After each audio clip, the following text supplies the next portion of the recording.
Hello from Jihad and the World, a podcast that explores the intersection of Western and Islamic cultures. The author is Mark Selinsky of Kensington Security Consulting, which provides education on national security. Today's episode is called Hizballah, When the Beepers Went Boom. On September 17, 2024, explosions rocked Lebanon and Syria. These were not rockets launched from aircraft or shells from naval ships or ground-based artillery. Instead, they seemed to come from handheld pagers, but witnesses and observers were not sure.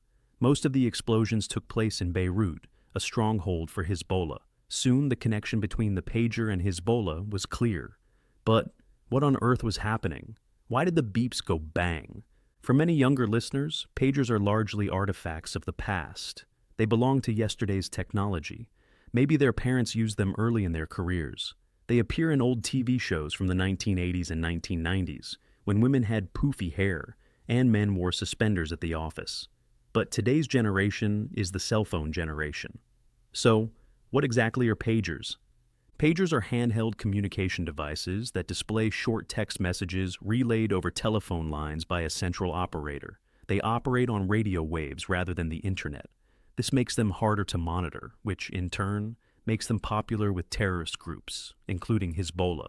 Hizbollah turned to pagers after its leadership determined that cell phones were being monitored by Israeli intelligence. Israeli intelligence got wind of this intended switch in communications and saw it as an opportunity.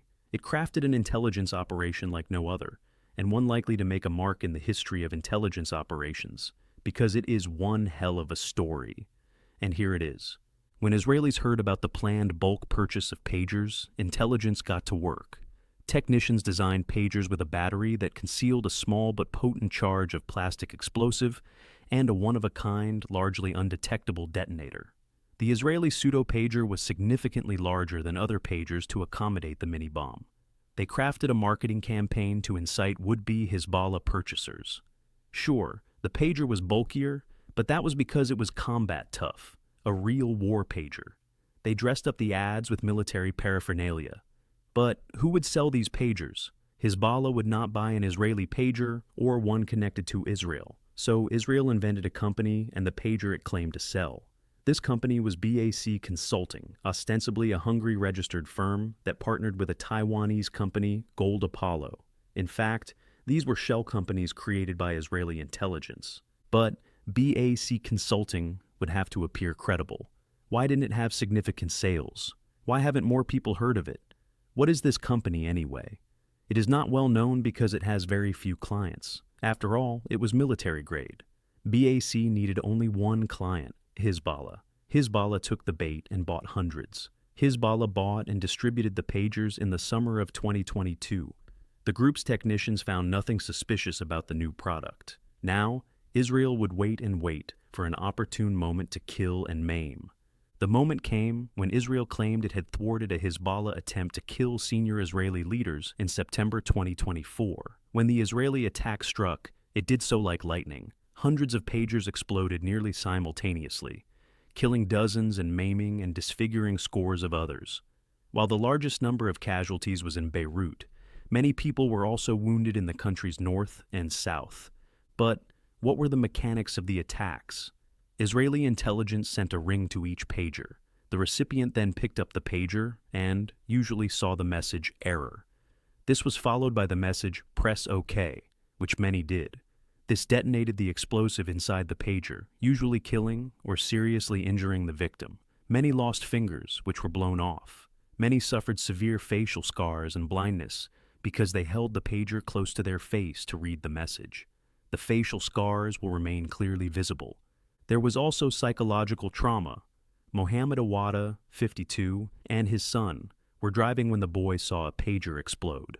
Awada said, "My son went crazy and started to scream when he saw the man's hand flying away from him."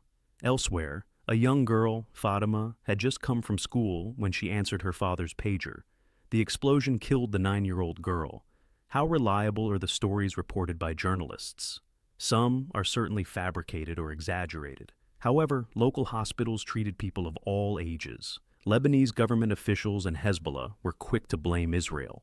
After examining all the facts available data and information regarding the heinous attack this afternoon, we hold the Israeli enemy fully responsible for this criminal aggression. The following day, hundreds of walkie-talkies used by Hezbollah operatives also exploded. Once again, victims were rushed to the already crowded hospitals. Some were buried soon after, the pagers and the war of words. So, what to make of the exploding pagers? Predictably, there was divided opinion, much of it straight down the line between those who support Israel and those who lean towards Hizballah. But many who sided with neither did not know exactly what to make of the affair. The graphic images of the injured children were haunting and widely distributed. The full narratives of the attacks were often not attached to the photographs. At Kensington, we saw several groupings of reactions. First, there is awe at the attack's competence and ingenuity. The more information that was revealed, the more impressive the planning and execution of the attacks appeared. In the past, Israel botched several attacks on its enemies, but not this one, which will be studied by intelligence agencies for years. Second, there was recognition that the attack killed, maimed, and terrified scores of Hizbollah leaders. Many can be replaced, but some possess skills, talents, and prestige that are not easily replicated. It also terrifies many leaders who find themselves always within Israel's long and unforgiving reach. Will they die tomorrow? And what of their families? Will their children become disfigured? Perhaps this will build demand for revenge within the broader Hizbollah family. If so, it could unintentionally strengthen the group. This might happen. Writing for USA Today, opinion maker Jeremy Mayer speculated, will it be harder or easier for Hezbollah to get recruits? The pager and walkie-talkie explosions killed and wounded a few fighters, but there will be 3 or 4 replacements for each one who fell. He might be right, but instead, it could be another step in eroding Hizbollah's military capabilities and morale. Third, there was debate about morality, some of which was clouded by images of children with facial scars. The United Nations opined loudly and quickly that these attacks violate the human right to life, absent any indication that the victims posed an imminent lethal threat to anyone else at the time. Such attacks require prompt, independent investigation to establish the truth and enable accountability for the crime of murder. Their comments continued. It is also a war crime to commit violence intended to spread terror among civilians, including to intimidate or deter them from supporting an adversary. A climate of fear now pervades everyday life in Lebanon. Former CIA Director Leon Panetta called Israel's pager operation terrorism. In a recent CBS News interview, he said, "I don't think there's any question that it's a form of terrorism. This is going right into the supply chain. And when you have terror going into the supply chain, it makes people ask the question, what the hell is next? Well, we at Kensington do not know what the hell is next. We lament the children who were harmed. But this attack on the terrorists was very tightly targeted. It was designed to limit harm to Hizbollah operatives and was largely successful. But what do you think? We want to hear your views on the pager attack. This concludes this episode of Jihad and the World. Our upcoming book, Cauldron of Terror, Hamas, Israel, and the World, will be available for purchase in July 2026. This podcast does not represent the official position of the United States government. Until next time, goodbye from Kensington Security Consulting.